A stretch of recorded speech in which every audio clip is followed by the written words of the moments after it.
नमस्कार, मेरा नाम है डॉक्टर पूरू धवन और आज इस वीडियो में हम बात करने वाले हैं आवाज के बारे में। पैरालिसिस पेशेंट में कुछ में देखा जाता है क्योंकि आवाज में बहुत फर्क आ जाता है। तो आवाज में फर्क आने पे, आवाज बंद हो जाने पे क्या वो ठीक होगी, नहीं होगी, होगी तो कितनी होगी, क्या हम दोबारा से पहले की तरह बोल पाएंगे? इन सबको हम डिस्कस करने वाले हैं इस वीडियो के अंदर। तो शुरुआत करते हैं सबसे पहले जहाँ पे आवाज बिल्कुल चली जाती है। अगर हम पेशेंट को बोलने के लिए क्या कहते हैं तो वो आ, मा, पा सिर्फ इतना ही शब्द बोल पाते हैं। वो शब्द कोई भी हो सकता है, वो न भी हो सकता है। यानी वो एक अक्षर से ज्यादा कुछ नहीं बोल पाते। अगर पेशेंट में ये चीज हमें देखने को मिलती है तो वहां पर वॉइस की रिकवरी, आवाज की जो रिकवरी होती है वो बहुत मुश्किल होती है। वो सिर्फ लक से ही आ सकती है। मगर अगर पेशेंट पानी, खाना दे दो, चलो, मुझे बाहर जाना है, इस तरह से बोलते हैं तो ये सब रिकवरी पूरी की पूरी हो जाती है। एक और तरह की दिक्कत होती है जहां पर पेशेंट बोल तो रहा होता है पर वो अलग तरीके से बोल रहा है। जैसे मैं आपको कोशिश करता हूँ समझाने की। जैसे मुझे बाहर जाना है, मैं नहीं चल पाऊंगा, तो कुछ रोबोटिक सी साउंड होती है, स्लो होती है, डिलीवरी जो है वो स्लो होती है। जैसे हम पानी बोल लेते हैं, वो तो पानी ऐसे बोलते हैं। तो अगर वर्ड लंबे खिंच रहे हैं तो इसमें भी रिकवरी 100% होती है और इसमें बहुत लंबा टाइम नहीं लगता। पहले दूसरे महीने के अंदर स्पीच पूरी की पूरी वापस आ जाती है। क्योंकि स्पीच की सबसे बड़ी दिक्कत क्या होती है कि इसकी कोई एक्सरसाइज नहीं है सिवाय बोलने की। हम बोल रहे हैं, रोज बोल रहे हैं, घंटों बोलते हैं, बट हमें अपने अंदर रिकवरी देखने को नहीं मिल रही होती। तो उस रिकवरी को लाने के लिए आपको थोड़ी सी अपने आप पे मेहनत करनी पड़ती है, अपने ब्रेन पे मेहनत करनी पड़ती है, अपनी दिक्कत पे मेहनत करनी पड़ती है।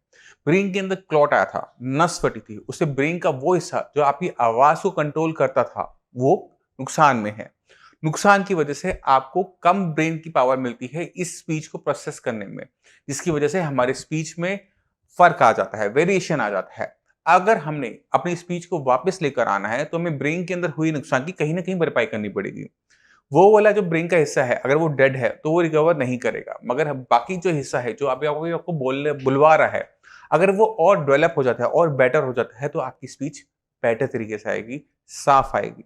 और इतनी साफ होती है स्पीच कि कोई भी ये नहीं कह सकता कि आपकी स्पीच में किसी टाइप की दिक्कत है, आपकी आवाज में किसी टाइप की दिक्कत है। इतनी परफेक्ट बेटर हो जाती है। अब ये क्यों होता है, कैसे होता है, ये कहना बड़ा मुश्किल है क्योंकि हमारा जो ब्रेन है ना वो बहुत कॉम्प्लेक्स ऑर्गन है। इसमें कई हिस्से हैं, हर हिस्से का एक स्पेसिफिक काम है। उस काम के लिए कई सालों से उसने वही काम किया। जैसे अगर आपका आवाज वाला सेंटर है तो सिर्फ आवाज निकालता है और कुछ नहीं करता, वो देख नहीं सकता, वो सही सुन नहीं सकता, बट वो सिर्फ आवाज निकाल सकता है। तो वो उसमें डेवलप है। तो हमें इसे और डेवलप करना पड़ता है जब उसे किसी टाइप का नुकसान हो जाता है पैरालिसिस की वजह से। तो अगर आप अपने ब्रेन पे काम करेंगे तो जो पैरालिसिस का पेशेंट, जिसके हाथ नहीं चल रहे, पैर नहीं चल रहे, आवाज नहीं चल रही, वो सब की सब रिकवर होती है। आपने बस ध्यान क्या रखना है कि अगर हमें रिकवरी चाहिए तो अपने हाथ पैर को छोड़कर अपने ब्रेन पे काम करना शुरू करो, क्योंकि जिस दिन आप अपने ब्रेन पे काम करना शुरू कर दोगे तो जो रुके हुए आपके हाथ पैर हैं, आवाज है, सब के सब रिकवर होते हैं। जाने से पहले मैं चाहता हूँ कि आप एक पेशेंट से मिलके जाएं, उससे आपको बहुत क्लियर कट आइडिया मिल जाएगा कि किस तरह से आपने अपनी मदद करनी है। नमस्कार, मेरा नाम है डॉक्टर पूरू धवन और आज हमारे साथ हैं हुसैन साहब। हुसैन साहब को पैरालिसिस और पार्किंसन दोनों की दिक्कत रही है। ठीक है। और पहले आप बताइए कि पिछले महीने आपको क्या दिक्कत थी, क्या महसूस करते थे? पिछले महीने हाँ। चलने में लड़खड़ाते थे सर। अच्छा। गिरने का खौफ था, डर था, लेकिन और अब पहले से बेहतर है। ठीक है। अब 1 महीने में शरीर में क्या बदलाव हुआ? काफ़ी अच्छा महसूस कर रहा हूँ पहले से। क्या अच्छा हुआ? जो आपको हाथ काँपता था, अब हाथ काँपता है? कम कम रहा। हाथ करो सामने। पहले ज़्यादा काँपता था। हाँ, काफ़ी ठीक कम। है। और गिरने का डर आपका खत्म हो जी गया। जी जी। उसके बाद आपका नींद में क्या फ़र्क आया? नींद बहुत अच्छी आ रही है पहले पहले से। की नींद नहीं आती थी? घबराहट सी होती थी, रात को घबराहट होती जी थी? अब जो आती ही नहीं। अच्छा। और मांसपेशियों में अकड़न? हाँ, हल्की बहुत है। हल्की-फुल्की रह जी, गई है। इस पे गर्दन में थोड़ी बहुत रह गर्दन गई। में जी। गर्दन हिलाओ पूरी। ठीक है। अब लगता है काम पे जा पाओगे? हाँ, बिल्कुल। ठीक है। और स्पीड थोड़ी-सी आई? काफ़ी स्पीड आई है सर। एक बार चल के दिखाओ।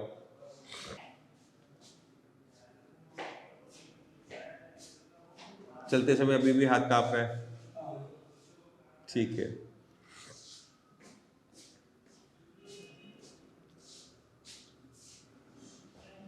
आप इनके साथ रहते हो, आपको इनके अंदर क्या बदलाव नज़र आया?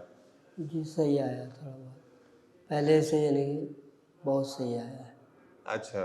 यानी चवन्नी बराबर सही आ गया है अच्छा, जी। मतलब पहले ऐसे लग रहा था कि चलते चलते लग रहा था ऐसा कि गिर जाएगा। हाँ, हाँ, हाथ में कंपन बहुत ज़्यादा था। अच्छा, अभी हाथ का कंपन थोड़ा बहुत कंट्रोल में आ गया। कंट्रोल में आ गया सर। ठीक है। और क्या बदलाव नज़र आया? जी बोल रहा था कि भूख नहीं लग रहा है, तो थोड़ा बहुत यानी कि खाना भी खाया जाता है, भूख भी हाँ, 2-3 रोटी खा लेता है। घबराहटपन पहले ज़्यादा था, वो खत्म हो गया। परेशानी है। ठीक है। अभी भी थोड़ा सा चलने में तो थोड़ी दिक्कत है, उसको हम अभी सॉल्व करवाएंगे। ठीक है, चाल आज ठीक करेंगे। तो आपने खुद देखा कि पार्किंसन के पेशेंट हो चाहे पैरालिसिस के पेशेंट हो, दोनों में ही बहुत अच्छा आराम आता है अगर हम सही तरीके से काम करते हैं। ये जो रिजल्ट आप 1 महीने में देख रहे हैं, ये क्यों आए, किस वजह से है, उसको भी समझना बहुत ज़्यादा ज़रूरी हो जाता है। जब हम पार्किंसन की बात करते हैं तो पार्किंसन के अंदर ब्रेन के सेल्स मर रहे होते हैं, वो डिग्रेड हो रहे होते हैं, जिसकी वजह से ब्रेन के सेल्स जो एक केमिकल बनाते हैं डोपामाइन, वो नहीं बन पाता और आपका जो कोऑर्डिनेशन है मसल्स के साथ, ब्रेन का कोऑर्डिनेशन है, वो कम होना शुरू हो जाता है और पेशेंट में कंपन देखने को मिलती है, गिरने का डर लगता है क्योंकि पैर की मांसपेशियां, कमर की मांसपेशियां पे ताकत महसूस नहीं होती। और जब हमने इसको ठीक करना है तो हमारे पास 2 रास्ते होते हैं, या तो हम डोपामाइन को बाहर से हम लेते रहे, सिंडोपा हम चलाते रहे, जैसे आप खा रहे थे। उसके साथ दिक्कत क्या होती है कि आपने ब्रेन के अंदर जो सेल मर रहे हैं उनको मरने से रोका ही नहीं, वो मरते चले जाएंगे और सिंडोपा की मात्रा आपकी बढ़ती चली जाती है। नुकसान क्या होता है कि कुछ टाइम के बाद सिंडोपा काम करना बंद कर देती है, सिंडोपा खाते हुए भी आपको आराम देखने को नहीं मिल रहा होता। मगर अगर हम ब्रेन के अंदर जो नुकसान हो रहा है उस नुकसान को होने से रोक दें तो हमारा काम बन जाता है। तो ब्रेन के अंदर जो नुकसान हो रहा होता है एक कारण से हो रहा होता है, उसके पीछे कुछ ना कुछ रीजन होता है। अपने आप तो कोई चीज़ होगी नहीं, ब्रेन के सेल अपने आप तो मरेंगे नहीं, कोई ना कोई कारण जरूर होगा। अगर आप वो कारणों को हटा देते हो, उन रीजंस को हटा देते हो, तो ब्रेन के सेल्स आगे बनना जो है वो बंद कर जाते हैं। अब पार्किंसन में ब्रेन के सेल्स को नुकसान पहुंचाने वाले बहुत सारे रीजंस हैं, ठीक है।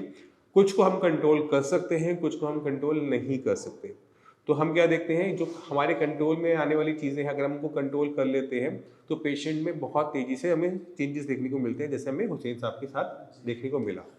अभी सिर्फ 1 महीना हुआ है, बहुत ड्रास्टिक चेंजेस हैं, बट हम इन चेंजेस को आगे कैरी फॉरवर्ड करने के लिए थोड़ा टाइम जरूर लगता है, क्योंकि 1 महीने का अगर हम टाइम स्पेन देखें बीमारी के हिसाब से देखें तो बहुत छोटा है। 1 महीने से भी कम हुआ, 20 दिन। 20 दिन हुए अभी सिर्फ। 1500 हो गया।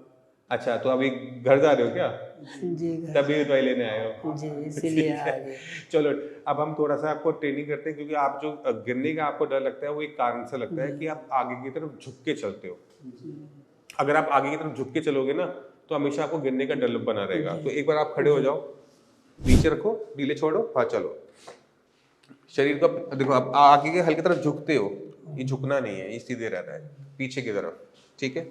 आराम से चलना, पैर निकालना, पहले एड़ी फिर पंजा, फिर एड़ी फिर पंजा, ठीक है। आराम से चलना है, एक एक कदम, कोई जल्दबाजी नहीं है। चलो, जैसे मैं पैर को वैसे चलना, हाँ चलो चलो, हाँ हाँ चलो, ठीक है। हाथ को थोड़ा ढीला छोड़ो कि हिले, हाँ हिल रहा है। नहीं ऐसे नहीं हिले, ऐसे हिले। अच्छा। तो मैं चलता तो मेरे हाथ हिल के हिलते रहते हैं ना, ठीक। तो इसको ढीला छोड़ के चलना है, क्योंकि ये हमें वजन संभालने में मदद करते हैं। तो हाथ को बिल्कुल ढीला छोड़ दो, नरम छोड़ दो, हाँ हिलने दो उनको अपने हिसाब से, ठीक है। अब फिर दोबारा से चलो,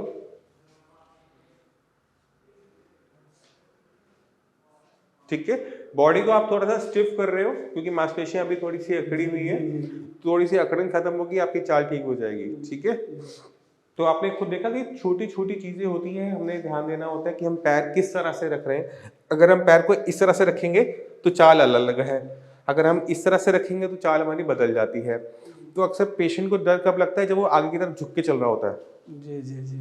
ये चाल बन जाती है। तो हमने झुक के नहीं चलना होता, हमने सीधा चलना होता है। जब हम सीधा चलेंगे, पैर को जैसे एक एंगल पे रखना होता है, एड़ी पहले पंजा बाद में। जब हम इस तरह से चलते हैं तो पेशेंट को गिरने का डर खत्म हो जाता है। दोबारा चल के दिखाओ, बताओ डर है, बचा कुचा नहीं है, खत्म, ठीक है। तो आपको अपने पोस्चर पे भी ध्यान रखना है, क्योंकि बीमारी हमारे चलने का और चीजों को बदल देती है। तो आपको पहले वाली फॉर्म में जाने के लिए आपको उसको समझना पड़ता है कि हमने पहले कैसे थे। तो आप ठीक थे, वैसे चलते थे जैसे आज चल रहे हो, अभी चल रहे हो। जब आप बीमार हुए तो आपने पूरा पंजा रखना शुरू कर दिया, हाँ, ये चाल बना ली। जब हमने चाल ये बना ली, तुम्हारी चाल ये शरीर मुझे आगे की तरफ झुकाना पड़ा, डरने का खौफ। फिर गिरने का खौफ आने लग गया। ठीक है, तो एड़ी पंजा करके चलोगे कभी दिक्कत नहीं आएगी। तो मैं उम्मीद करता हूँ इस वीडियो से आप समझ गए कि पार्किंसन बीमारी चाहे बड़ी ज़रूर है, प्रोग्रेसिव ज़रूर है, बट ऐसा नहीं है कि उसके जो सिम्टम्स हैं, जो बीमारी को कंट्रोल नहीं किया जा सकता। एक अच्छी डाइट, एक अच्छी एक्सरसाइज और एक अच्छा मार्गदर्शन बहुत होता है पेशेंट के लिए, और अगर पेशेंट उसको लाइफ टाइम कंटिन्यू करता है, जो मार्गदर्शन दिया है, चाहे खाने में हो चाहे एक्सरसाइज करो, तो भी बीमारी पलट के वापस नहीं आती, रुक जाती है। ठीक है, कुछ थोड़ा बहुत जरूर रह जाता है, मैं ये मानता हूँ, बट आपकी उम्र है अभी 40 साल, यहाँ से बढ़े आगे 40 साल और अगर बीमारी को बढ़ने देंगे तो वो तो अगले 10-20 साल में हालत बहुत बुरी कर देगी। तो जितनी जल्दी आपको इसके बारे में पता लगे उतनी जल्दी इस पर कंट्रोल कर लेना समझदार बेहतर होता है। ठीक है, इसी के साथ आप सभी चलने की आगे चाहूँगा। मिलते हैं अगली वीडियो में, तब तक के लिए नमस्कार।